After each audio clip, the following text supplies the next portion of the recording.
punya kita di masa lalu, tapi kalau lantaran ilmu ini nanti Allah menyapa lembut hati, sehingga kita mampu untuk menyikapi setiap drama-drama kehidupan ini di atas bimbingan hidayah.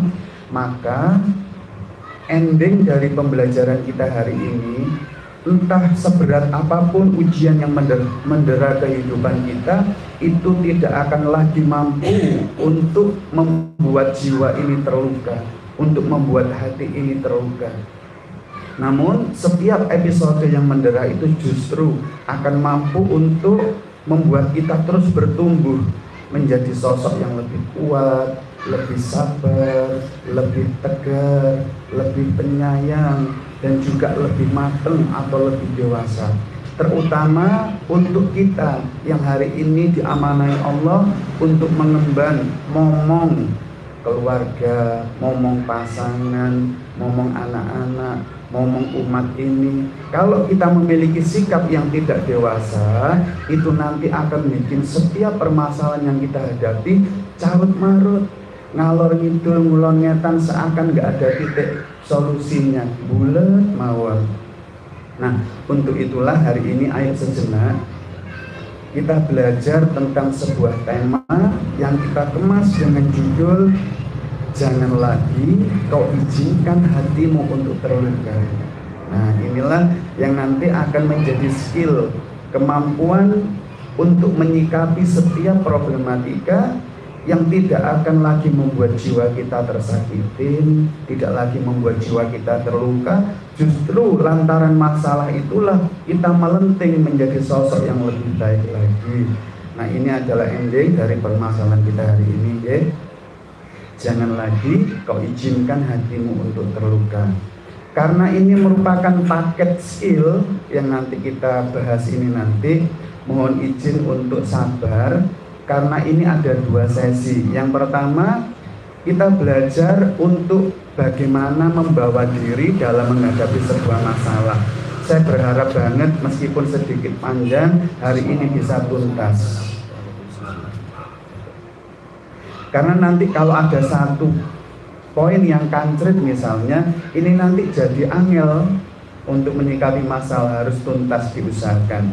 Adapun sesi yang kedua, kalau Allah nanti kasih kemudian bagi kita ketemu lagi, yaitu setelah kita mampu membawa diri, terampil membawa diri dalam menyikapi masalah, nanti yang kedua adalah keterampilan kita untuk nyelesain masalah terhadap orang-orang yang toksik banget.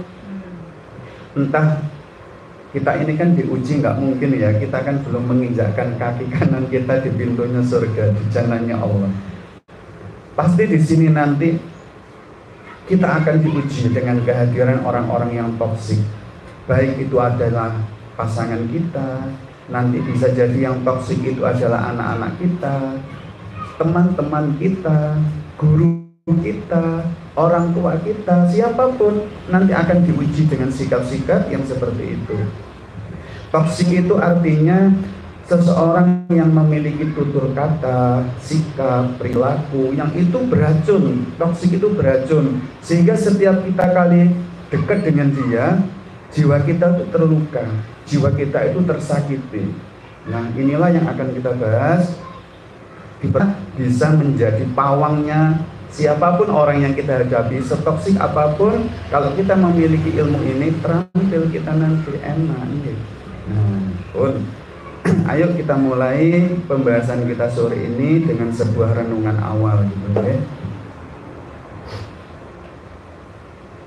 Nah, yang pertama ada sebuah pertanyaan yang patut untuk kita renungkan. Kalau nanti ayah bunda betul-betul terampil nyikapi sebagaimana apa yang hari ini kita pelajari, ciri kalau kita lulus sebuah soal, maka jadi setiap ketemu masalah, kok ternyata kita terampil menyikapinya di atas bimbingan hidayah, pasti keluar dari masalah kita menjadi sosok yang lebih sabar, lebih penyayang, lebih dewasa, tegar. Itu ciri yang pertama. Ciri yang kedua, orang yang lulus ujian adalah besok kalau ketemu soal yang serupa, kita udah nggak panik, jiwa kita udah nggak terluka lagi. Kalau bahasa anak sekarang tuh, geli-geli doang. Ya, geli-geli doang. Saat lagi melukai hati kita, tapi justru membuat kita bertumbuh lebih. Seperti halnya anak kita yang ujian awalnya sulit karena itu soal, terus kemudian ketika ia belajar akhirnya bisa mudah ngerjain soal tadi.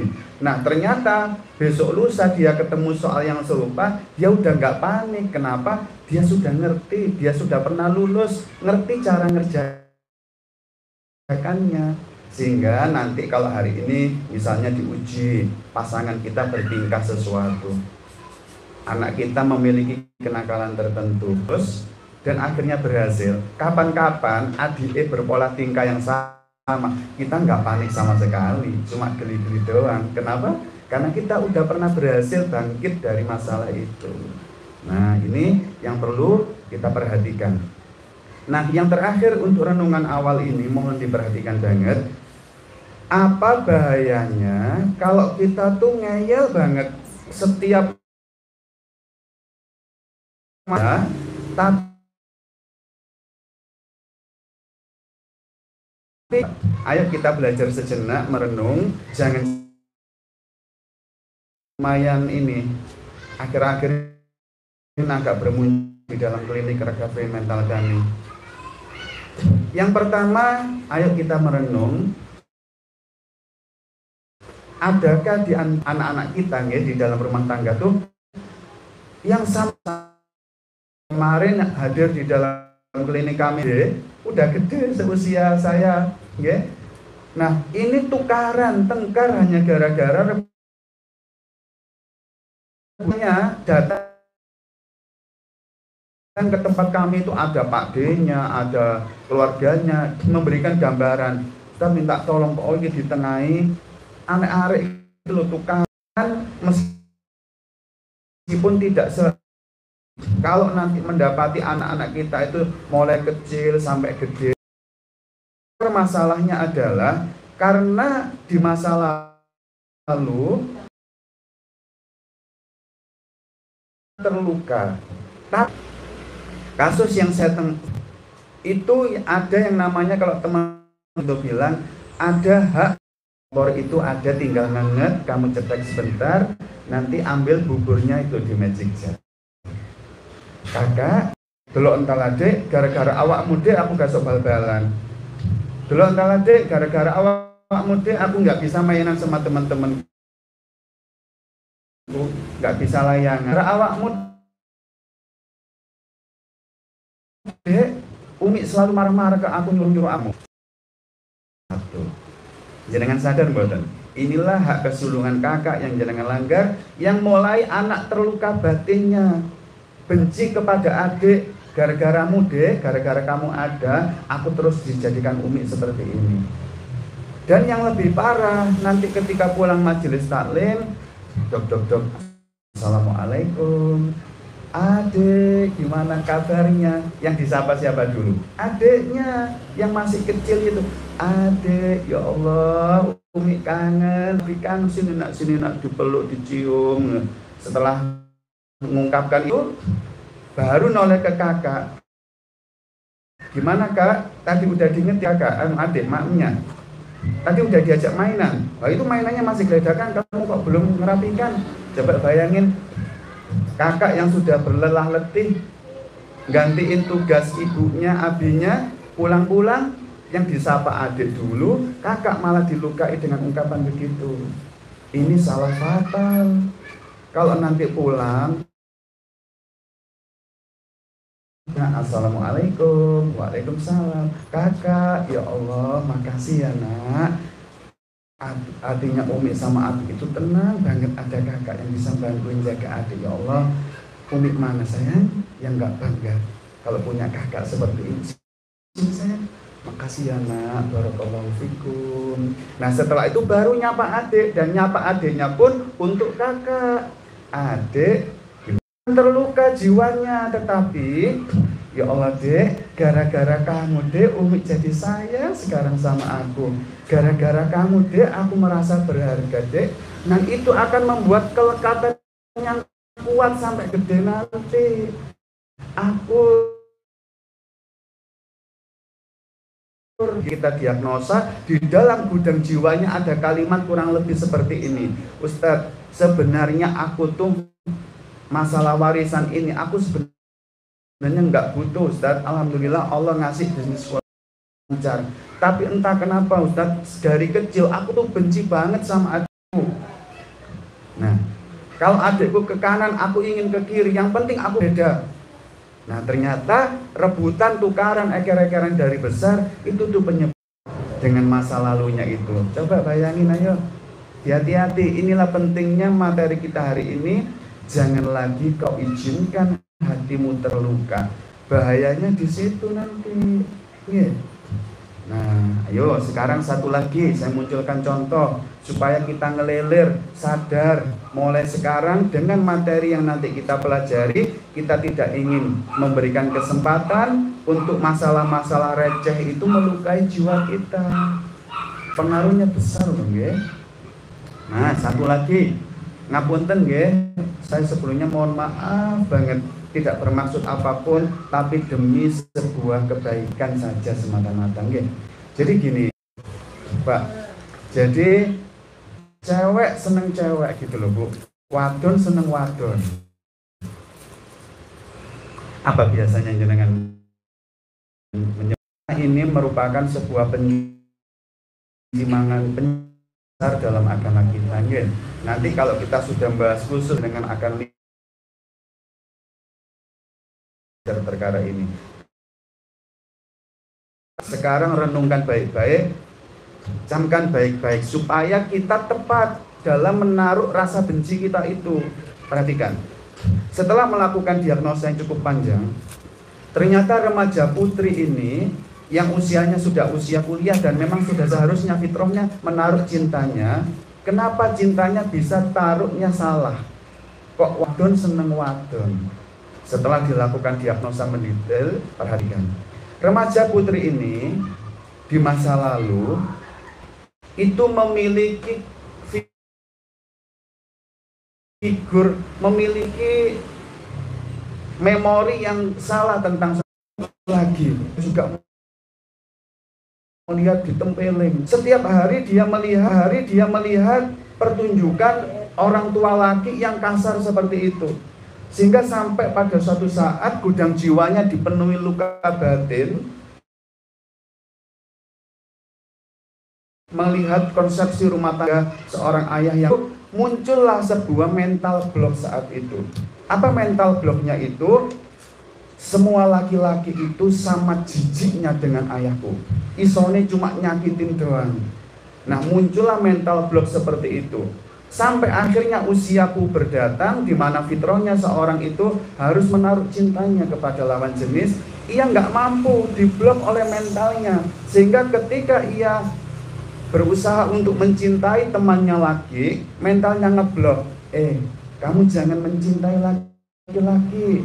Nanti nasibmu kayak umikmu loh. Di Pulau Soro dikasari seperti itu. Semua laki-laki itu podo jemboke kayak abimu. Nah, ketika itulah diblok mentalnya. Sehingga fitrah untuk menaruh cinta itu akhirnya orientasi seksualnya bergeser. Dia tidak mampu lagi menaruh cintanya kepada seorang laki-laki. Akhirnya fitrahnya itu rusak. Akhirnya cintanya meleset hadir kepada seorang wanita.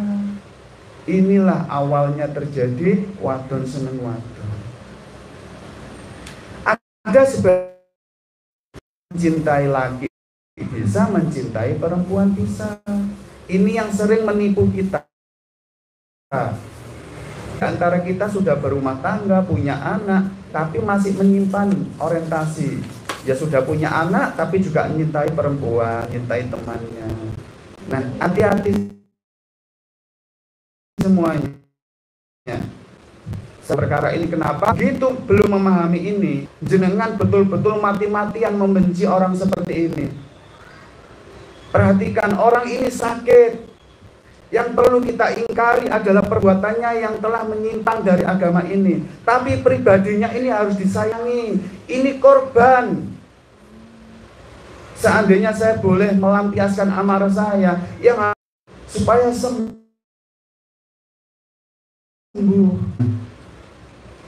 Ada kasus seorang ayahnya yang bermasalah, bukan orang tua lakinya. Dan ia belum mampu berdamai, sehingga dia menganggap semua laki-laki sama bejatnya ya pacar pertamanya itu yang telah melukai banget jiwa. Orientasi seksual. Ayo, hati-hati mulai sekarang kalau ketemu anak kita, ponakan kita.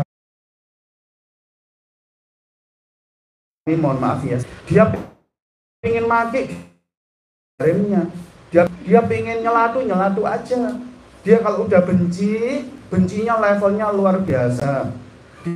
Dia kalau udah memasang kuda-kuda permusuhan keras banget. Nah, hati-hati, ini harus ditolong. Harus ditolong orang-orang yang seperti ini.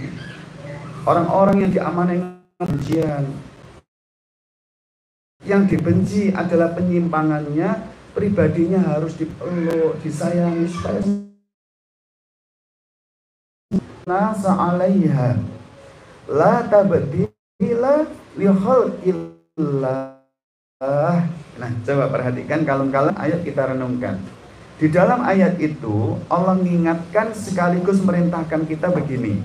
Kalau diterjemahkan bebas ke dalam ranah pemulihan jiwa, wahai ayah, wahai bunda semuanya, tetaplah kalian semua di atas fitrah Allah yang menciptakan kalian semuanya di atas fitrah itu.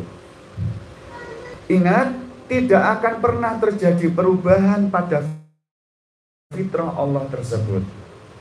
Saya ulangi, ayo kita renungkan kalem-kalem. Wahai ayah, wahai bunda, tetaplah kalian di atas fitrah Allah yang telah menciptakan kalian semuanya di atas fitrah itu. Tidak akan pernah ada perubahan pada fitrah Allah tersebut. Nah, supaya tidak gagal paham, ayo kita lihat tafsirnya. Saya munculkan nasihat guru kita, yaitu Syekh Abdurrahman As-Sa'di, di dalam tafsirnya As-Sa'di tentang apa yang dimaksud fitrah dalam ayat tadi. Guru kita ini, Syekh Abdurrahman As-Sa'di, menjelaskan, yang dimaksud fitrah dalam ayat tadi adalah Allah meletakkan di dalam hati setiap manusia itu kecintaan kepada yang benar, senang kepada sesuatu yang baik, dan jijik, jembek, nek melihat sesuatu yang buruk. Itu adalah fitrah yang pasti Allah hadirkan dalam kehidupan kita semua manusia. Saya ulangi, siapapun manusia yang Allah hadirkan dalam kehidupan dunia ini, pasti di dalam softwarenya sudah Allah tanamkan fitrah itu. Fitrah itu kata guru kita tadi, yaitu setiap manusia itu fitrahnya adalah senang dengan sesuatu yang baik dan jijik. Nah, perhatikan lanjutan nasihat dari guru kita ini. Yaitu ini kita jalani di atas fitrah itu. Di atas fitrah itu kita izinkan sisa umur kita itu hanya dibersamai kebaikan, dan sisa umur kita itu hanya dibersamai kebaikan, dan jangan pernah itu hanya akan merusak kehidupan kita sendiri.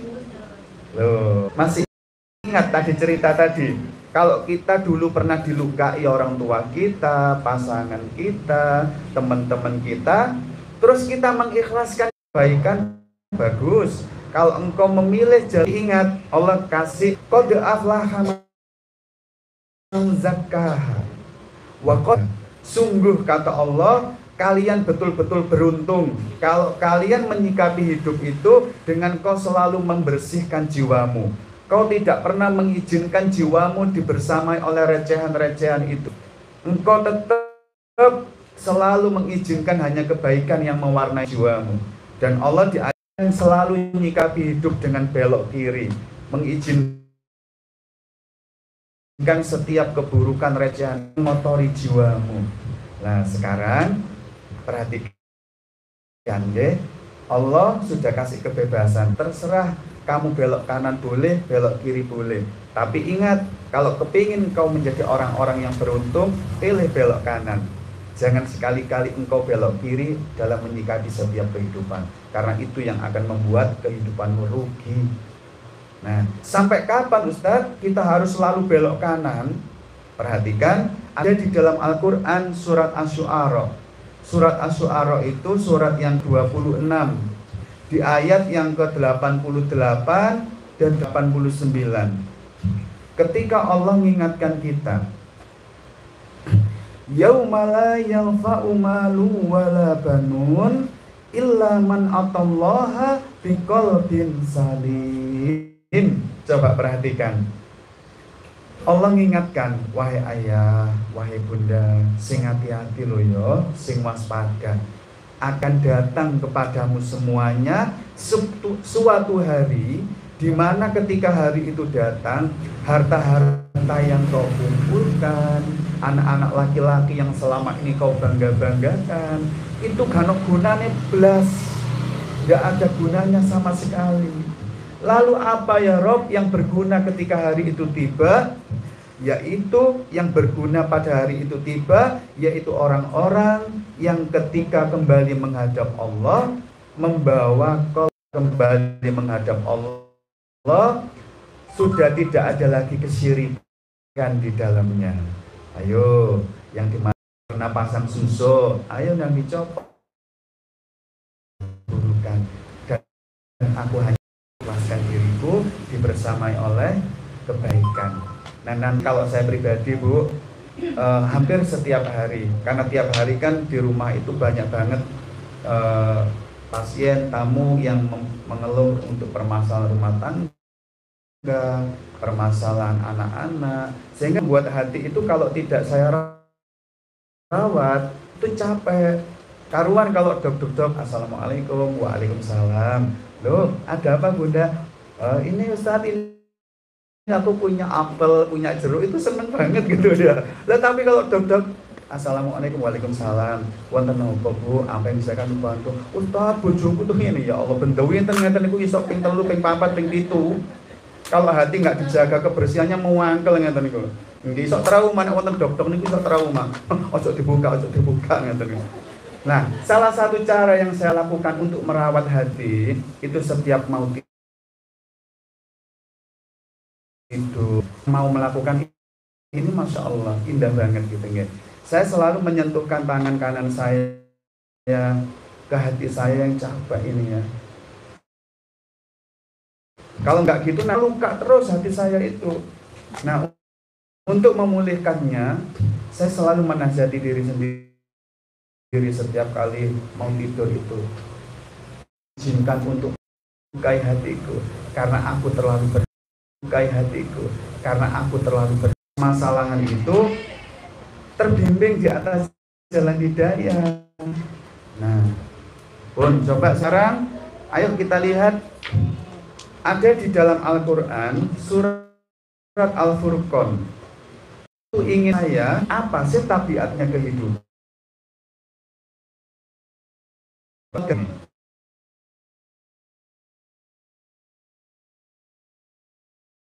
Saya ingin tanya ke ayah dan bunda yang hadir pada kesempatan sore ini. Jalan racing gitu. Kita itu pernah ngajak jalan rekreasi yang di situ ada wahana rumah hantu. Ayo, sudah pernah masuk rumah hantu Ibu, Bapak?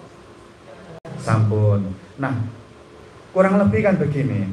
Kalau kita mau masuk itu kan, nah, ayo masuk nak, itu ada rumah hantu, ayo penasaran Nabi sama Umi, ayo pengen tahu dalamnya. Umi, aku nggak mau, aku takut, misalnya gitu anak-anak kita ya. Coba sini sayang, coba lihat tuh. Wahai para pengunjung yang budiman, ini hanyalah wahana permainan. Nanti kalau engkau masuk rumah hantu, ketemu pocong, itu pocong-pocongan.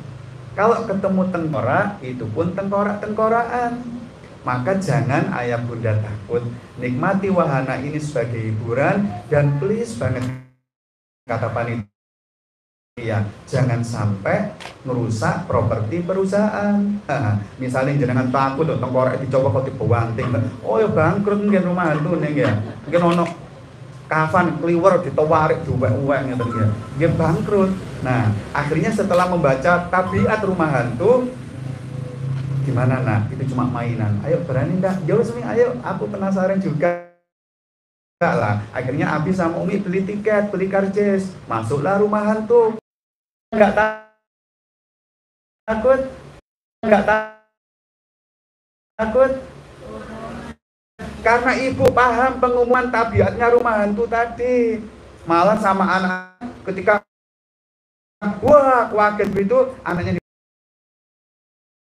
ini nak semi dolanan kok. Tapi bagi bapak ibu kaget wajar. Kok saya takut? Saya sarankan mundur. Kembali dalam tabiat kehidupan Allah di dalam tadi. Di dalam ayat itu Allah memberikan kabar tentang tabiatnya kehidupan yang semestinya ayah bunda baca agar kehidupan sebelum masuk rumah kehidupan. Apa pengumuman yang dipasang Allah di pagar depan rumah kita tuh? Waj'alna ba'dakum li ba'din fitnah. Coba perhatikan. Lanjutannya atas birun wa kana rabbuka basiro. Nah, coba perhatikan. Allah masang pengumuman di dalam pagar depan kita tuh. Wahai ayah, wahai bunda, perhatikan. Kami Allah akan menjadikan sebagian dari kamu itu sebagai cobaan, sebagai ujian untuk sebagian yang lain. Apa tujuannya Allah memberikan tabiat seperti itu? Allah itu cuma pengen tahu siapa di antara kalian itu yang sakit sabar. Dan ketahuilah Allah Tuhanmu maha melihat. Nah, Bon, perhatikan, kalau saya boleh membahasakan dengan bahasa yang sederhana, yang namanya tabiatnya kehidupan itu, wahai ayah, wahai ibu, kadang Allah itu make istri sampeyan Pak, istri jenengan Pak, untuk dewasakan jenengan, muji jenengan. Kadang Allah itu make anak-anak kita untuk dewasakan kita, untuk muji kita. Kadang kita, itulah tabiatnya kehidupan yang harus dipahami. Setelah paham, baru jenengan masuk ke rumah kehidupan. Nanti lihat Paknya. Contoh ya, contoh. Ketika nanti malam misalnya, Bapak, suami jenengan Bu, pulang dalam keadaan capek, pulang kerja. Terus saat itu Ibu sajikan makan malam. Nah, setelah mengincipi masakan makan malam, Bapak ngetupuru seperti ini, ngapunten nggih Pak nggih, ngapunten. Jadi gini. Nih, sampean iki masak apa sih, Mi? Aku iki sepegel nyambut gawe mulai isu tak wangi lembur sampai bengi. Sampean itu karek masak gak genah blas. Nah, misal nggih ya. Karena Bapak merasa nggak cocok masakannya dengan masakan Ibu. Sebelum ngerti ilmu ini, Ibu akan bales. Ya, aku iki yo ngono ya. Ket mau iku aku wis ngetuwet, wis masakno sampe nangel-angel, sampe nu karek mangane rewel ngono iku. Yo sekono ngalih, tuku nang warunge maknyak kono. Nek gak gelem mangan iki misale ngeten. Nah, itu orang-orang yang tidak terbimbing di atas jalan hidayah. Akhirnya mengizinkan celoteannya suami itu melukai hati, melukai jiwa. Tapi bagi orang yang paham tabiat kehidupan, untuk dewasakan aku. Loh. Dan karena sekarang engkau sedang melihatku ya Allah, aku akan tunjukkan kepadamu, aku iso sabar. Loh, perhatikan ayat tadi. Dikatakan dalam ayat tadi kan, wa kana rabbuka Ketahuilah Allah itu yang sedang mengujimu tuh sedang melihat isok lulus. Nek malam itu jenengan nggak bisa mengambil sikap di atas bimbingan hidayah, nggak lulus, besok ujian itu akan tetap diulangi. Itu yang saya sampaikan di awal, remedi jenengan nanti. Allah akan tetap pakai suami jenengan untuk bahan soal bagi jenengan, karena jenengan nggak pernah lulus. Loh, ini dasi. Allah akan tetap pakai temenmu tadi, remedi terus. Nah, karena itu mulai kalau ketemu temen yang toksik, kaget, wajar, kayak rumah hantu tadi, misalnya dicelaku, diomongin, difitnah, begitu rasanya di hati. Wajar kalau kaget itu, tapi apakah terluka? Enggak. Itu diri kita yang kemarin, diri kita yang sekarang bisa terampil nyikapi hidup di atas jalan hidayah. Berarti hati kita begitu dicelatu, difitnah teman kita, ya Allah, ternyata ini ya yang kau maksud pengumuman di banner yang kau pasang di pagar depan rumahku. Berarti sore ini engkau sedang memakai temanku untuk dewasakan aku. Dan karena sekarang aku tahu engkau sedang melihatku ya Allah, aku akan tunjukkan kepadamu, aku bisa sabar. Aku ingin lulus dalam ujian ini ya Rabb. Dan yang dimaksud sabar dalam ayat ini adalah, perhatikan ayah bunda, ini contoh buku saya pegang ya. Sabar itu kan artinya menahan. Kalau buku ini saya pegang terus, meskipun lengan saya supaya buku ini nggak jatuh, saya sabar menarik yang itu berhasil melukai jiwamu agar engkau lulus bisa belok kanan. Maka sabar itu adalah tahan ucapanmu, tahan sikap, tahan perilakumu, jangan sampai dengan itu membuat kita jatuh dalam pandangan Allah. Kalau kita besok remedi lagi. Nah, ini loh hakikatnya kehidupan. Kenapa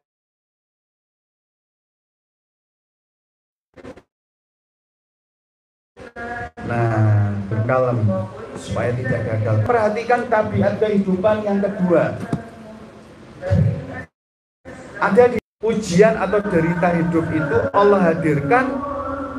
Ujian atau derita hidup itu Allah hadirkan pada diri kita, yaitu kita sakit, kita difitnah teman, kita disakiti pasangan. Nah, apa cukup setelah itu? Enggak, kata Rasulullah. Selanjutnya wawaladi, setelah itu dipergilirkan, diputar lagi derita hidup itu membersamai anak-anak kita. Anak-anak kita nakal, kecanduan pornografi, di sekolah bully temannya, anak kita sakit.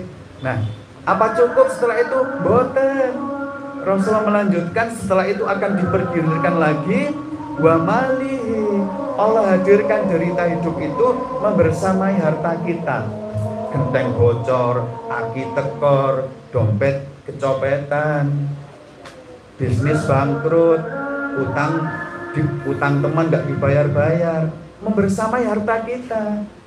Terus seperti itu sampai kapan Ustaz? Kata Rasulullah, hatta yalqallaha wa ma alaihi khati'ah.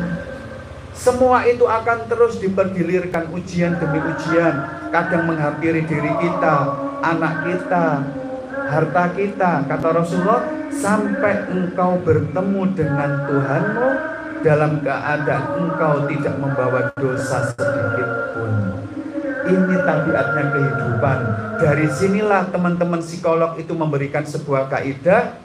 Orang yang paling tidak bahagia kehidupannya di dunia ini adalah orang yang tidak siap menerima sebuah ujian. Orang yang paling menderita dalam kehidupan ini adalah orang yang memiliki sikap mental nggak siap menerima ujian. Ini yang paling nggak bahagia nanti. jangankan difitnah teman, jangankan diintimidasi teman, nyamuk satu aja sudah ia izinkan untuk melukai hatinya. Coba jenengan nanti malam tidur, kalau yang tidur ini masih menyimpan masalah, jiwanya letih, disakiti pasangan, dibunuh anak-anak, difitnah, diintimidasi teman, kalau ia belum mampu belok kanan, belum mampu berdamai dengan masalah itu, ketika sudah mulai tidur, datang nyamuk satu, gitu aja udah melukai banget.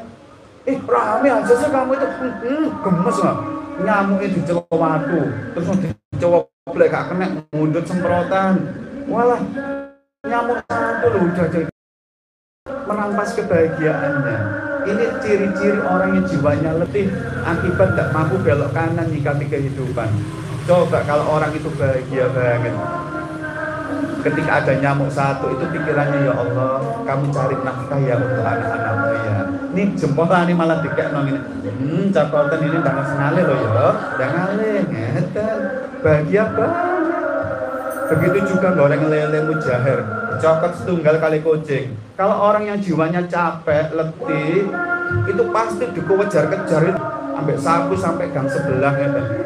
Tapi coba kalau orang itu hidupnya bahagia, hidupnya selalu bisa memaafkan, lapang hatinya. Begitu ada kucing nyolong mujaher situ, loh kok cuma situ sih? Iki loh anakmu kan agak ditambahi mana?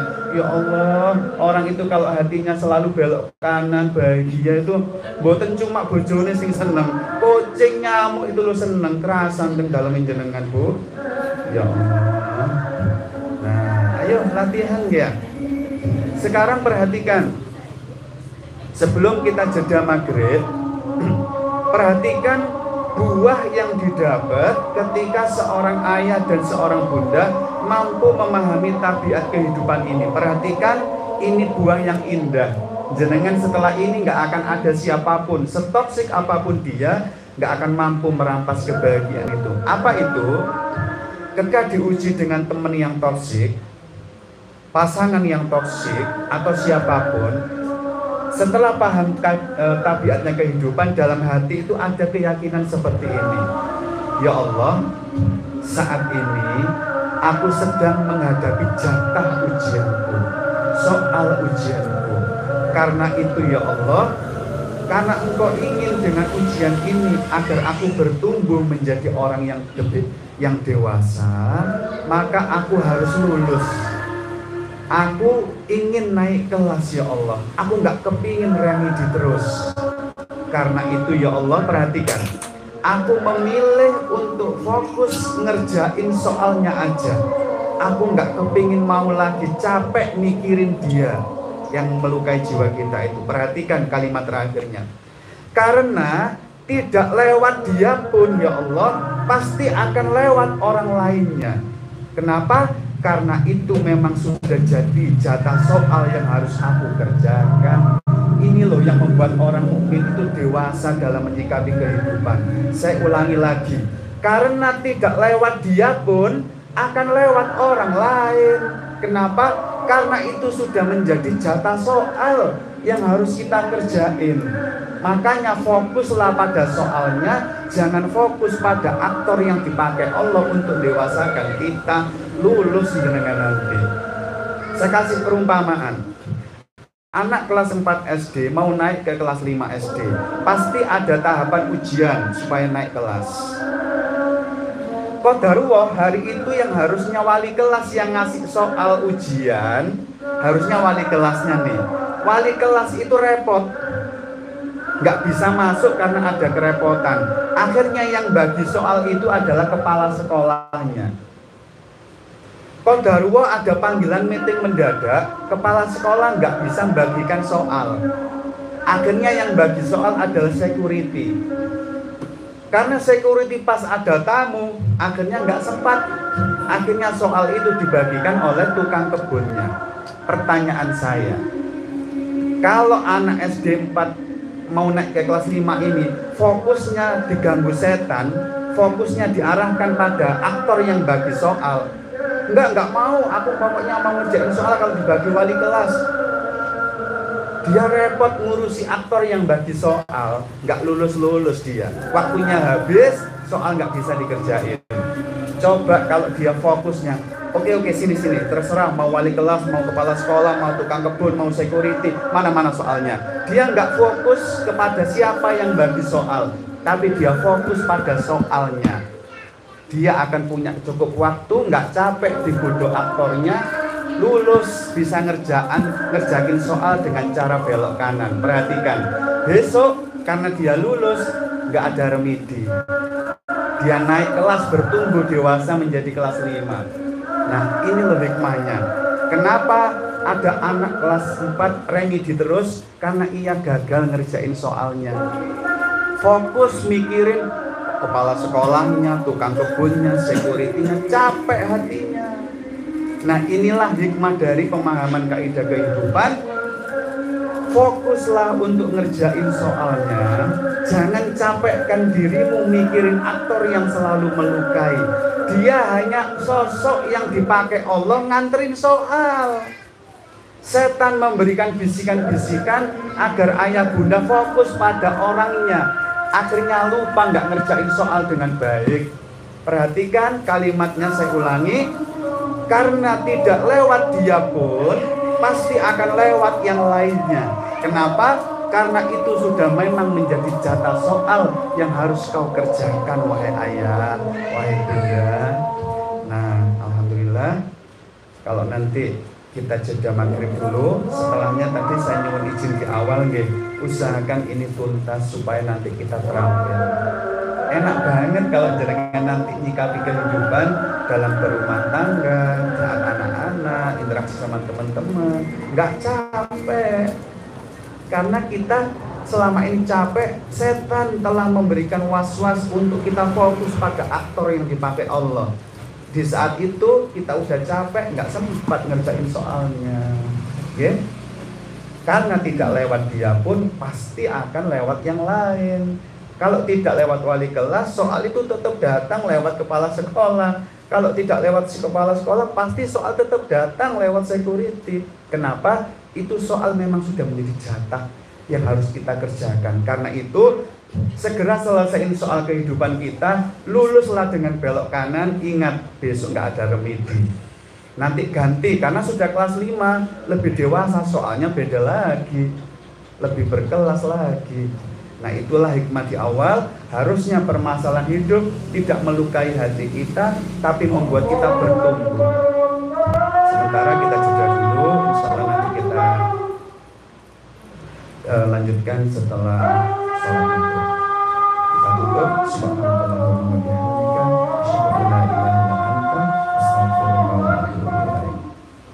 Saya kasih bocoran, nanti habis maghrib kita akan belajar. Setiap ketemu orang toksik, katanya nggak boleh lihat aktornya. Agama ini membolehkan hanya satu celah. Kita akan nanti melihat aktor yang melukai kita tuh sebenarnya kayak apa sih? Nah, sangat menarik sekali. Bismillah, alhamdulillahirabbil alamin. Muhammadin wa ala alihi ajmain. Baik, Bapak Ibu, saudara-saudariku semuanya, kita lanjutkan sejenak ya untuk pembahasan ini supaya bisa tuntas. Nggak tanggung ilmu kita dalam menyikapi problematika episode hidup yang itu berpotensi melukai jiwa kita. Kalau kita tidak memiliki keterampilan dan sudut pandang seperti ini, nanti perkara-perkara sepele pun itu udah bikin kita terluka, mangkel, kecewa, sakit hati. Yang itu tadi di awal sudah kita bahas bersama. Kalau terus luka-luka batin itu membersamai kita, itu nanti akan mempengaruhi cara kita berinteraksi dengan pasangan, dengan anak-anak, dengan teman-teman. Bahkan kita nanti terancam ketika saatnya malaikat maut nyambangin kita tidak bisa pulang dalam keadaan qalbun salim. Karena kita masih menyimpan recehan-recehan yang nggak penting itu, gitu loh. Makanya Allah itu kepingin banget memberikan bimbingan hidayah seperti ini agar kita terampil, tidak merusak kehidupan kita, dan pada akhirnya kita pun pulang dalam keadaan selamat. Nah, kita lanjutkan sejenak. Sekarang kita sampai pada pembahasan. Ustadz, tadi kan katanya nggak boleh kalau kita ketemu episode dengan pasangan, dengan anak-anak, dengan teman-teman yang perilaku mereka itu toksik, ya. Perilaku mereka itu melukai jiwa kita. Katanya kita harus fokus ngerjain soalnya tuh supaya kita ndang lulus dan bertumbuh menjadi lebih baik, lebih dewasa lagi. Katanya nggak boleh lihat aktornya. Ternyata Allah memberikan bimbingan melalui agama kita ini sedemikian indah, diperbolehkan lihat aktor yang melukai kita tuh, entah teman, pasangan, anak-anak, itu dengan sudut pandang ini, ya. Ayo sejenak kita lihat. Kenali siapa dia yang telah melukaimu, maka setelah kau mengenalnya, tujuan dari agama ini adalah setelah kita mengenal hakikat siapa orang yang melukai kita tuh, kita akhirnya mampu berlapang dada untuk ikhlas memaafkan kesalahannya, dan tidak lagi kita izinkan toksiknya perilaku mereka melukai jiwa kita. Ini tujuan kita memahami ini. Nah, yang pertama, ayo kita lihat bagaimana Rasulullah SAW di dalam silsilah sahihah hadis nomor 488.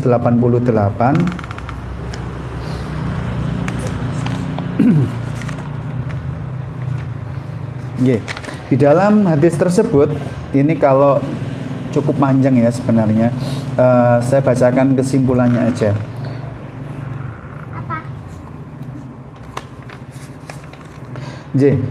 Suatu ketika datanglah seorang sahabat yang namanya itu Abdullah bin Amr radhiyallahu anhu. Itu menkisahkan seperti ini. Pernah datang seorang laki-laki itu kepada Rasulullah Shallallahu Alaihi Wasallam. Kemudian bertanya, laki-laki itu bertanya begini, wahai Rasulullah, harus berapa kalikah kami tuh harus memaafkan orang-orang yang menyakiti kami? Di dalam riwayat yang lain disebutkan yang menyakiti itu pembantunya gitu loh. Pembantunya itu pola tingkahnya mungkin wangel diatur, banggel, sehingga nyakiti perasaan indorone niki juragane ini. Kemudian ditanyakan kepada Rasulullah, wahai Rasulullah, harus berapa kali kami itu harus memaafkan kesalahan orang-orang yang melukai kami itu? Nah, pertanyaan itu dilontarkan laki-laki tadi itu sampai 3 kali. Nah, begitu bertanya yang ketiga kalinya, baru kemudian Rasulullah itu memberikan jawaban simple. Apa jawaban Rasulullah itu? Wahai saudaraku, wahai sahabatku, maafkanlah ia 70 kali. Coba bayangkan, rasanya itu sulit kita nalar ya. Bagaimana ada orang yang sudah melukai kita, nyakitin perasaan kita. Kita tuh malah diperintahkan agama ini melalui lisan Rasulullah SAW itu untuk memaafkan orang ini, orang yang melukai, menyakiti kita tuh sampai 70 kali. Nah, coba bayangkan, rasanya agak sulit untuk menelan ilmu ini gitu, nggih. Nah, kabar angin segar ini membuat kita lebih mudah memahami makna dari ayat ini adalah ketika datang sebuah nasihat yang serupa datang dari salah satu orang tabi'in, yaitu Hamdun Al-Qassar. Hamdun Al-Qassar ini ngendikan seperti ini terkait hadis tadi. Apabila ada salah seorang dari saudaramu itu tergelincir uminya pang yang dengannya, disinilah kita menemukan benang merahnya. Ternyata kalau kita menemui saudara kita, teman-teman kita curhat ya kenjenengan, Mbak Yu, jeng konco awak dhewe kelus iki, ya Allah, wingi aku difitnah ngene-ngene, aku wingi diintimidasi ngene-ngene. Kok jenengan cuma nasihatin gini, wis talah, sepurone. Nah, coba bisa ndak kita menerima nasihat itu? Sulit. Masa iya wong kita dilukai kok kita malah disuruh memaafkan. Nah, ternyata ada jembatan yang hilang yang belum kita pahami. Kata Hamdun Al-Qasar tadi, kalau engkau berjumpa dengan saudaramu yang tergelincir berbuat khilaf, menyakiti, melukai jiwamu, perhatikan, ini loh jembatannya, maka carilah alasan, 70 alasan dalam hadis tadi, yang lantaran alasan itu membuatmu isok maklum. Oh, ngono tah maksudnya gitu loh. Membuat hatimu isok maklum, lapang, yang lantaran itu mengantarkanmu itu mudah untuk memaafkan aktor yang melukai jiwamu itu.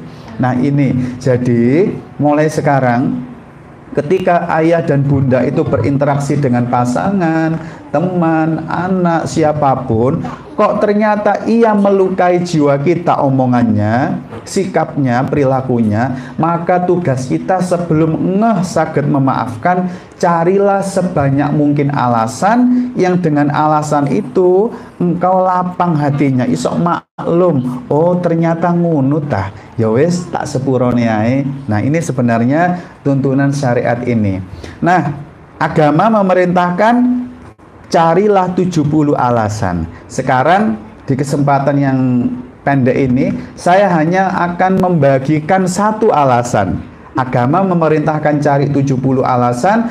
Saya malam ini hanya sharing satu aja alasan. Kalau ibu memegang, ayah memegang konsep ini, Masya Allah, sejahat apapun orang yang datang melukai hatimu, engkau nggak akan kesulitan dengan taufik dari Allah untuk memaafkannya. Apa itu? Ada di dalam sebuah jurnal, yaitu The Journal of Science and Healing, mengangkat sebuah hasil penelitian yang kesimpulannya, perhatikan ayah bunda, siapapun orangnya, mereka yang pernah menyakiti, yang jahat menyakitimu, itu hanyalah pertanda bahwa hidupnya sedang tidak bahagia, hidupnya dipenuhi derita luka batin, atau hanya ketumpahan ketidakkebahagiaannya itu. Nah sekarang saya jelaskan lebih detail supaya mudah dipahami. Dalam kolbu saya, bapak-bapak dan ibu-ibu semuanya, di dalam jantung atau kolbu setiap orang itu pasti Allah memberikan yang namanya gudang jiwa, yaitu tabung psikis, seperti gelas ini contohnya. Nah itu awalnya kosong, kita terlahir itu tabung psikis ini kosong.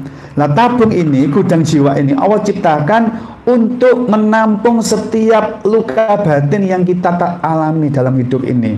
Kita disakitin orang tua, kita dihukum bu guru, nggak berani bales, kita dicela pasangan, kita difitnah teman, kita ditempeling teman, kita dibully teman. Pendaman luka batin, rasa kecewa, sakit hati, amarah, itu ditampung di gudang jiwa ini. Nah, akan sampai pada suatu saat di mana gudang jiwa atau tabung psikis ini itu penuh, karena kita tidak pernah paham tentang tazkiyatun nufus, atau dalam bahasa kami di era kekinian soul healing, pemulihan jiwa, membersihkan gudang jiwa dari sampah-sampah luka tadi itu. Sehingga akan sampai suatu saat gudang jiwa ini penuh, tabung psikis ini dipenuhi luka batin. Nah kalau sampun penuh pasti tumpah. Kalau sudah penuh pasti tumpah. Nah orang kalau hidupnya nggak bahagia, dipenuhi derita luka batin sampai penuh akhirnya tumpah, perhatikan, pasti akan mewarnai orangnya jadi jahat. Entah omongannya pedes, suka memfitnah, suka nempelin, suka nyetotin anak, suka macam-macam. Semua bentuk kejahatan, semua bentuk kenakalan anak-anak kita itu merupakan cerminan kalau gudang jiwanya sedang penuh. Hidupnya tidak bahagia, letih banget, akhirnya tumpah. Lah tumpahnya ke jenengan. Pas penuh jenengan deket sama orang nggak bahagia ini, ya iki jare wong Jawa ketiban awu angket, salah dewe ide-ide ambek wong yang hidupnya nggak bahagia, ya seperti ini. Nah setelah paham ilmu, hati kita sudah terbimbing di atas jalan hidayah seperti ini. Mulai sekarang ketika keluar dari majelis ini kok ketemu teman yang jahat, yang suka mengintimidasi, menindas dengan ucapan, dengan ancaman macam-macam, ketemu pasangan yang toksik, Ada aja yang salah kita tuh. Ketemu anak yang nawakal, dituturi begedut, disuwun garap PR bulet di sekolahan, nyolong pentole kancane, bully temannya. Perhatikan, itu semua hanya pertanda kalau hidupnya tidak bahagia, gudang jiwanya dipenuhi derita luka batin dan akhirnya tumpah. Sekarang jawab pertanyaan saya dengan jujur. Setelah pulang dari sini, kok ketemu siapapun dia yang perilakunya jahat, yang akhirnya ucapan dan tingkah lakunya itu melukai jiwa ayah bunda, itu kan pertanda hidupnya sedang tidak bahagia dan dipenuhi derita luka batin. Ayo jawab dengan jujur. Orang yang seperti ini pantasnya adalah dibalas dengan membenci apa dikasihani? Jawab dengan jujur. Nah, ini dia enaknya kalau hidup terbimbing di atas jalan hidayah. Makanya Rasulullah itu sejahat apapun umatnya, nah dilempari batu, dikasih kotoran unta, difitnah omongan ini dan itu, Rasulullah tidak benci, ngerti kalau umat ini sedang sakit, sedang nggak bahagia. Nah, ini yang harus kita teladani. Sekarang kita sudah memiliki satu alasan yang bisa kita pakai. Setiap kali pasangan kita menyakiti kita, langsung hati itu gini, ya Allah, kasihan ya suamiku, hidupnya sedang tidak bahagia. Mungkin gudang jiwanya dipenuhi derita luka batin. Mungkin akibat tadi itu di kantor, dimarahin bosnya nggak berani bales, difitnah temannya nggak berani bales, akhirnya hidupnya dipenuhi derita luka batin, dan begitu sampai rumah membawa jiwa yang letih, dan akhirnya hanya sedikit nakalnya anak, mainan belum ditata, masakan sedikit kurang asin, udah meledak marah-marah. Nah, suami yang model gini bu, nggak pantas dengan bales dengan membencinya, karena sing waras lain ilmunya. Kalau ketemu orang jahat, itu berarti level emosinya masih TK. Jenengan yang sudah tersapa sama hidayah, sudah S2. Masa iya sih orang sarjana itu harus termakan oleh permainan anak TK? Mereka tuh sedang sakit, hidupnya tidak bahagia. Sehingga seorang ibu ketika mendapati anaknya nakal, suaminya toksik, hatinya itu begini, ya Allah, kasihan banget suamiku sedang pada level tidak bahagia, hidupnya terlalu banyak memendam derita luka batin. Karena itu ya Rob, aku memutuskan untuk tidak membencinya. Aku memutuskan untuk menjadi sosok yang bisa nguras tandon psikisnya tadi, agar suamiku kembali lembut, tidak uring-uringan, tidak sensitif seperti ini. Nah, enak jadinya nanti ngomong umat, ngomong keluarga, ngomong anak-anak. Nah, sikap yang diambil dewasa, mboten cing-cingan, ya. Nah, ini loh yang diminta. Jadi mulai sekarang, kalau engkau melihat aktor yang sering melukai jiwamu, maka rubahlah rasa bencimu menjadi kasihan, karena hakikatnya orang itu sedang tidak bahagia. Nah, pun ini, nggih. Nah, sekarang saya sampaikan hadis dan hasil penelitian terkait sikap kita, sebagaimana dulu pernah terjadi episode ini di dalam kehidupan sahabat Abu Bakar radhiyallahu anhu, di dalam sebuah hadis yang ada di dalam musnadnya Imam Ahmad. Cerita singkatnya, suatu ketika Rasulullah itu sedang lenggahan sareng-sareng, cangkruk bareng sama sahabat Abu Bakar ini. Nah, ketika itu datanglah orang yang nggak ada mendung, nggak ada apa-apa, tiba-tiba petirnya datang mencela, memaki-maki, mengintimidasi Abu Bakar ini.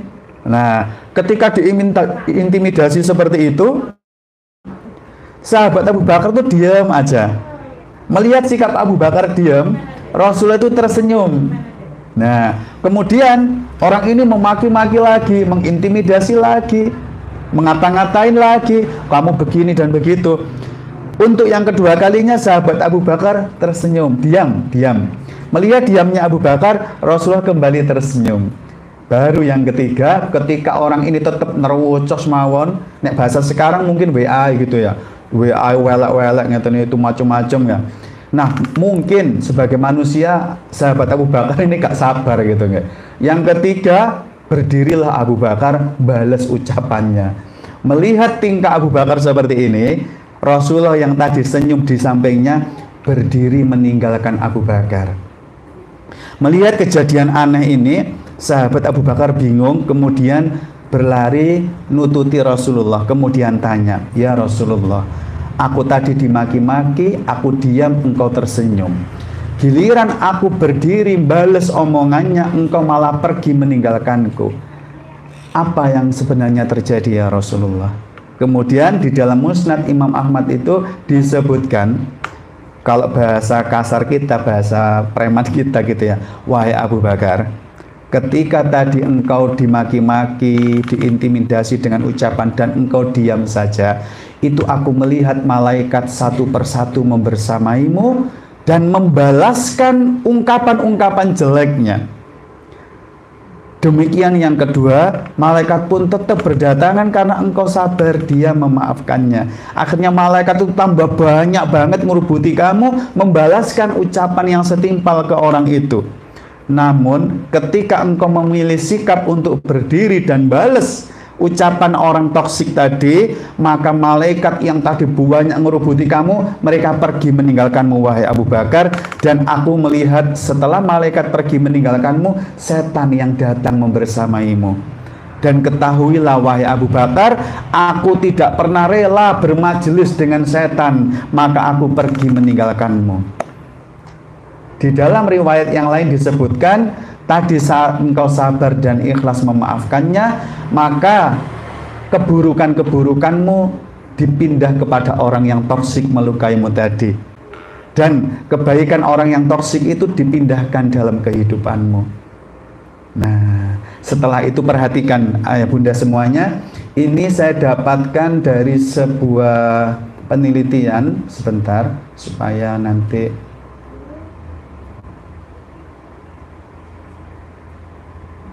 sebentar deh. Nah, ini perhatikan, ini sikap yang harus dipilih. Ini bukan untuk pertengkaran, tapi ini untuk pasangan suami istri yang mengintimidasi berulang. Kalau cuma sekali nggak bisa disikapi dengan ini, tapi kalau berkali-kali suami selalu mengintimidasi, istri selalu cerewetnya tetap bab itu aja, berulang-ulang, teman selalu memfitnah terus, teman selalu memberikan intimidasi dalam bentuk WA, ancaman-ancaman, menjelek-jelekkan terus berulang, ini yang harus diambil sikap ini. Di dalam penelitian yang dilakukan oleh Academy of Child and Adolescent Psychiatry, perhatikan nggih, ini indahnya agama kita. Banyak penelitian yang sudah mengungkap keindahan agama ini. Perhatikan. Nah, di dalam penelitian tersebut diceritain hasilnya. Penelitian menunjukkan bahwa pelaku pembulian dalam bentuk intimidasi ucapan yang terus-terusan itu akan melanjutkan terus intimidasinya atau menghentikannya, itu sangat tergantung dari tanggapan korban. Kalau saat dikata-katain, diintimidasi, korban mengambil sikap yang itu menarik perhatian orang yang toksik tadi, maka si toksik akan terus melakukan itu.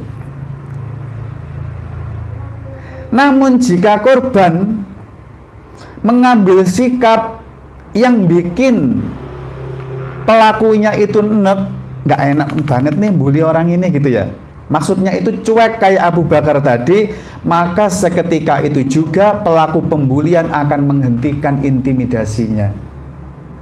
Nah, pun perhatikan, kalau jenengan diintimidasi suami, istri, anak, teman, ambil sikap sebagaimana yang dibimbingkan oleh hidayah ini.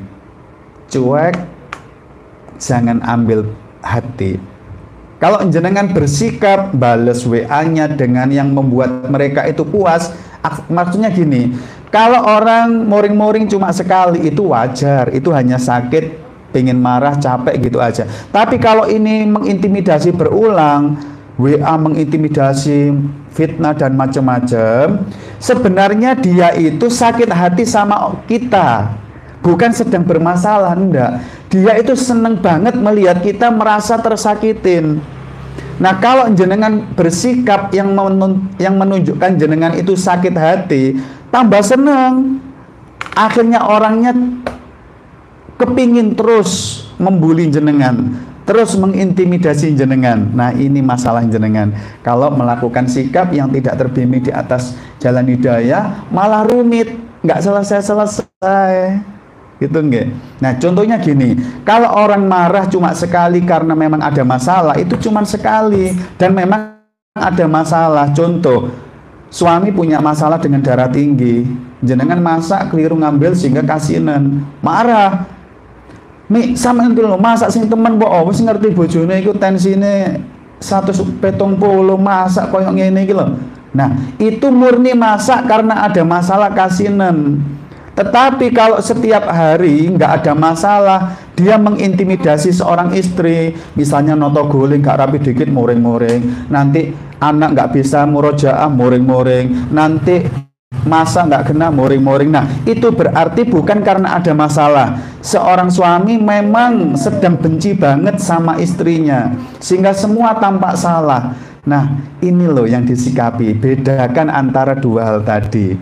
Nggih. Nah, jadi mulai sekarang kalau ada orang yang toksik yang bukan karena ada masalah, tapi memang dia sentimen ke jenengan, benci, ambil langkah ini, cuekin, jangan ambil hati, biarin aja. Nanti dia berhenti karena dalam bahasa gudang jiwanya, nggak asik banget bully orang ini, berhenti. Tapi kalau jenengan merespon dengan respon yang itu menunjukkan jenengan memang terpengaruh dan tersakiti, akan terus dilanjutkan nanti. Nah, indahnya nasihat para ulama kita menyikapi hadis tadi, ketika seorang muslim membiarkan orang yang toksik lantaran bukan karena kalah loh, ya bukan, tapi karena ingin ngikutin jalan hidayah. Perhatikan nasihatnya para ulama, sejak saat itu urusannya akan diambil alih oleh Allah. Nah, mateng orang yang bully tadi kalau sudah seperti ini. Tapi kalau kita ceroboh selalu belok kiri, nggak mengindahkan bimbingan hidayah ini, Allah bahasa kita tuh wes lanjut nek memang nggak mau kepingin tukaran, coba sih isok selesai ndak? Sawulan, rong wulan, setahun, rong tahun, ndak mboten selesai. Nah, tapi kalau seseorang mengambil sikap untuk diam, cuek, tidak mengambil hati, dalam maksud mengikuti jalan hidayah, kata para ulama kita, sejak saat itulah urusanmu akan diambil alih oleh Allah. Nah, kalau sudah seperti itu, mau kemana orang yang toksik tadi? Nah, cuman ada dua pilihannya. Kalau tidak disapa lembut hidayah, akhirnya bertobat. Atau yang kedua, nyungsep, Allah dilawan. Sudah diambil alih sama Allah. Inilah rahasianya kenapa urusan kita nggak kunjung selesai, karena kita belok kiri, coba kita belok kanan, lalu Allah yang ngambil kendali, selesai urusan kita, nggak pakai rumit kalau kita ngikuti jalan hidayah. Oke, itu. Dan terakhir sebagai penutup, bimbingan di atas jalan hidayah ini, ketika kita ingin setiap episode itu membuat kita dewasa dan bertumbuh, maka yang pertama ada di dalam Al-Quran surat Al-A'raf. Ada di dalam Al-Quran surat Al-A'raf, yaitu surat yang ke-7 di ayat yang ke-199. Surat Al-A'raf ayat 199, ketika di sana Allah memberikan sebuah gambaran, khudil afwa, wahai ayah, wahai bunda, jadilah orang yang senang memaafkan. Wa'mur bil urf, dan ajaklah orang-orang yang toksik itu untuk kembali mengerjakan kebaikan. Wa'arid anil jahilin, dan wahai ayah, bunda, perhatikan penekanannya, jangan pernah engkau memperdulikan orang-orang yang bodoh tersebut, orang-orang yang toksik tersebut, orang-orang yang mengikhlaskan dirinya untuk dibersamai keburukan. Nah, perhatikan penjelasan para ulama kita.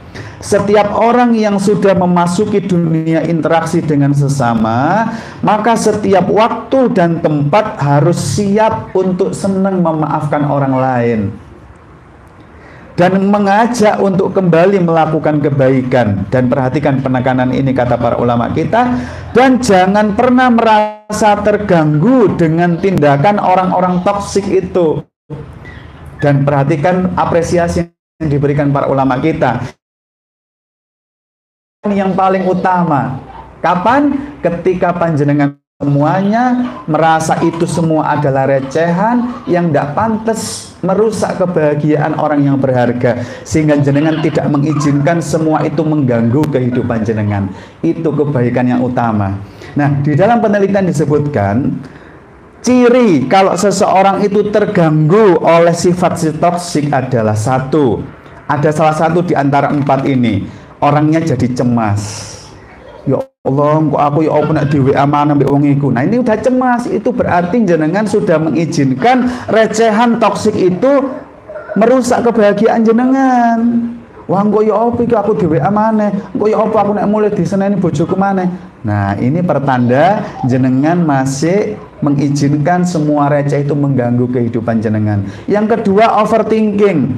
Banyak banget yang dipikir. Setan mengalihkan jenengan untuk melihat aktor itu sehingga overthinking, banyak banget yang dipikir. Ya apa nek begini dan begitu, khawatir ini dan itu. Engko ya apa nek aku difitnah nduk kono ngene. Ada, sudah. Itu cirinya jenengan tidak mengambil jalan hidayah sudah. Yang ketiga, mood swing. Mood swing itu enak-enak nyapu di belakang, semangat sampai tengah rumah diglewedak nih sabune pun. Moodnya berubah, enak-enak semangat mau merot diglewedak nih masakane. Akhirnya males, jengkel. Itu namanya mood swing. Itu ciri orang terpengaruh oleh recehan. Yang keempat, sensitif. Orangnya sensi. Yang nakal siapa? Yang dimarahin siapa? Yang nakal adalah teman yang mengintimidasi lewat WA, mangkelnya ditumpahkan ke suami, disumpahkan ke anak. Ini sensitif. Pun jangan sampai dibersamai 4 ini. Ini ciri kalau seseorang mengizinkan dirinya dipengaruhi oleh recehannya si toksik. Sebenarnya ini banyak terapi yang harus saya sampaikan kaitannya sama ini supaya jenengan itu gampang banget untuk memaafkan, gak gampang terpengaruh. Kalaupun terpengaruh bagaimana caranya? Ini sebenarnya banyak, insya Allah di lain kesempatan. Yang terakhir, tanda orang dewasa yang terbimbing di atas jalan hidayah adalah semua perilaku toksiknya orang jahat itu jangan pernah kau izinkan untuk merampas kebaikanmu. Ini ciri utama orang dewasa terbimbing di atas jalan hidayah. Nanti jenengan kita bahas lebih detail ya. Nanti dalilnya ada di dalam Al-Quran surat An-Nur, yaitu surat ke-24 di ayat yang ke-22. Ini cerita singkatnya gini. Ini menggambarkan kondisi sahabat Abu Bakar yang punya putri namanya Ibunda Aisyah, yang saat itu diuji Allah bahwa Ibunda Aisyah, putrinya sahabat Abu Bakar ini selingkuh. Nah, ternyata yang ngompor-ngomporin bahwa Ibunda Aisyah itu selingkuh, salah satunya adalah Mistah. Itu ponakannya Abu Bakar yang sejak kecil diragati, disandang panganin, diramut sampai gede. Kok dilalah jari wong Jawa ya. Begitu gede, dia malah menjadi aktor toksik yang menyebarkan fitnah bahwa Ibunda Aisyah itu selingkuh. Nah, wajar dong sebagai seorang manusia Abu Bakar saat itu bersumpah, ya wis Mistah, nek memang pola tingkahmu jahat toksik kayak gitu, wis gak tak ragati maneh awakmu iki. Wis gak tak sandang pangani maneh, urip-uripo dhewe. Nah, mendengar sumpahnya Abu Bakar seperti itu, turunlah ayat ini, Al-Quran surat An-Nur surat ke-24 ayat ke-22 yang Allah menegur. Intinya Abu Bakar nek muring-muring ya muring-muringo, nek mangkel ya mangkelo, wajar kok kalau bahasa kita. Tapi please deh, jangan sampai kebaikanmu itu dirampas oleh toksiknya orang itu. Artinya selama ini engkau ngasih makan, ngasih sandang pangan, ngeragati Mistah, itu bukan untuk Mistah, itu urusanmu denganku wahai Abu Bakar. Lanjutkan kebaikanmu itu bukan demi misto, bahasa kasarnya begitu. Kebaikanmu itu urusanmu denganku. Nah, oleh karena itu dari dalil ini jangan sampai berucap seperti ini. Wis nak awakmu gak nek dituturi, ngegame ae. Delon wis pokoke mulai saiki 2 minggu gak tak sangoni. Nah, mboten pareng. Jenengan nyangoni anak itu bukan demi anak. Itu urusan jenengan sama Allah. Nggak pantas kebaikan itu dirampas oleh kenakalannya anak. Nggak tambah beres anak ini nanti. Ini merupakan penyimpangan dalam parenting di atas jalan hidayah. Nanti kita sampai pada bab itu. Wes mas sampean nakal lagi, bikin umi malu aja. Wes mulai saiki nggak boleh keluar rumah. Apa kaitannya? Dolen itu hanya anak. Nah, kalau masih pakai seperti ini, nggak berhasil didik anak nanti. Demikian juga kalau ada pasangan, ada teman yang melukaimu, yang selama ini sudah menjadi haknya untuk disantuni beras, untuk disikapi dengan kata-kata yang baik. Jangan sampai toksik jahatnya dia membuat jenengan mangkel. Akhirnya ngomongnya paling pendek-pendek, singkat-singkat. Nah, ini cirinya orang nggak dewasa. Kebaikannya diikhlaskan dicuri oleh toksiknya orang. Kebaikan kita ke orang lain, ke pasangan, ke teman, itu urusan kita sama Allah. Jangan sampai dicuri oleh jahat dan toksiknya orang. Okay? Sampun untuk sementara ini sebenarnya banyak banget yang masih harus disampaikan. Semoga di kesempatan mendatang masih Allah cukupkan untuk membahas yang sesi 2, yaitu keterampilan apa yang sudah dibekali oleh jalan hidayah ini untuk menyikapi pasangan yang toksik, anak yang toksik, teman yang toksik, dan buahnya adalah si toksik berubah jadi baik. Ini hebatnya hidayah ini. Ketika toksik datang, dia mencegah supaya toksik itu tidak melukai jiwa kita, namun malah membuat kita bertumbuh jadi dewasa. Di sisi lain, Allah pun membekali kita sebuah skill bagaimana dengan cara kita si toksik menghentikan toksiknya, malah berubah menjadi orang yang terbimbing di atas jalan hidayah. Nah, itu nanti kalau sudah punya ilmu itu, praktekkan untuk bangunkan anak subuh. Praktekkan untuk negur anak yang ngegame. Masya Allah, berubahnya anak, berubahnya pasangan, berubahnya teman itu di luar nalar. Kok bisa ya secepat ini? Kenapa nggak dulu-dulu aku belajar ilmu seperti ini? Nah, inilah enaknya hidup yang cuma sekali dan tinggal sesaat ini. Kita bergeser ke kuadran untuk terbimbing di atas jalan hidayah. Dari situlah semua permasalahan kita, serumit apapun dengan pasangan, dengan teman, dengan anak-anak, akan berbuah kebaikan pada akhirnya. Jadi sebelum kita tutup, ada 1-2 pertanyaan yang ingin kita diskusikan. Monggo.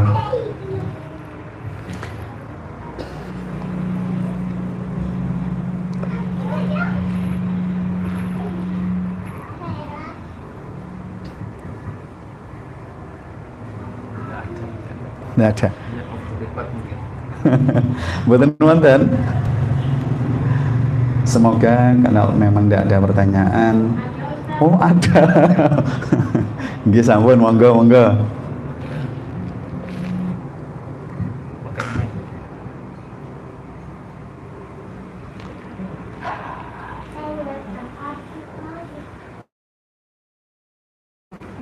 Langsung aja ya. Nggih, sebentar.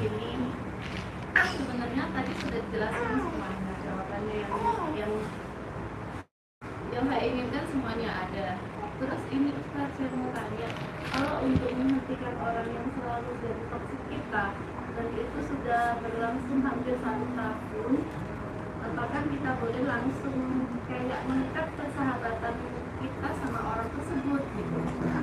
Karena kalau kita kasih, kita maafkan, kita kasih waktu dia untuk bicara, tetap aja dia terus menerus menyakiti kita. Dan kita juga kita ada batasnya terus. Jadi mulai dari WA aja kita blokir, terus kita nggak kasih kesempatan buat menunggu kita gitu. Iya, baik. Boleh di off kan aja kameranya ya. Baik, saya tutup dulu nggak karena ini kelihatannya sama teman-teman direkam. Baik, ayah bunda semuanya, alhamdulillah pada kesempatan